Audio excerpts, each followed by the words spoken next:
Most underrated tool for fat loss is walking. Keep in mind that you still need to have your nutrition in check and be in a caloric deficit for you to lose fat. You may be wondering, why walking? Why not running or high intensity intervals? Of course, HIIT exercise has its time and place, but it really does depend on your goals. If your goal is to maintain your muscle mass, maybe lose some fat, your goal is to prioritize your resistance training. It will be very difficult for you to give all of your effort into your resistance training sessions with HIIT exercise every single day. HIIT is not even something I typically recommend doing on a regular basis if you are truly doing HIIT. I used to do this, and I can speak from previous experience where I was giving it my all in HIIT.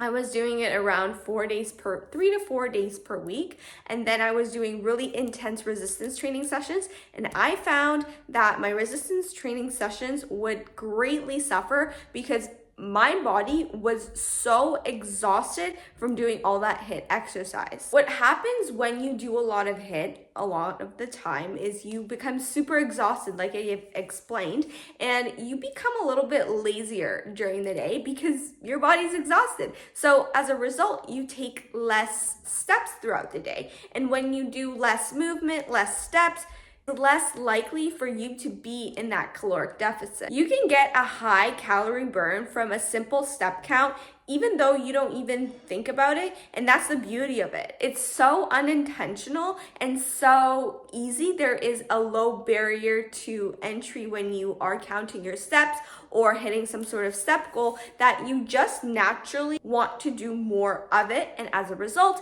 it will be easier for you to get in that deficit. So let's say you're eating about 1,600 calories and you're doing every single day cardio for about 40 minutes. If you don't want to increase the amount of cardio that you are doing for your reasons, you can also just increase your step count just to get into a deeper deficit, okay? What this can mean is you going out for a few extra walks during the day, you parking further when you are going to the grocery store. Things like that really do add up. What I like to do, my job can be very sedentary, but what I do is I have a stand-up desk. I tell a lot of my clients who work corporate desk jobs to also get a standing desk and just do their work on a standing desk, or you can even get like a fancy treadmill desk, which is super handy, and it will definitely make your caloric deficit easier. You do want to increase the amount of steps that you are taking per day. Start off slowly and try to build some sort of habit around it. So maybe you take a 10-minute walk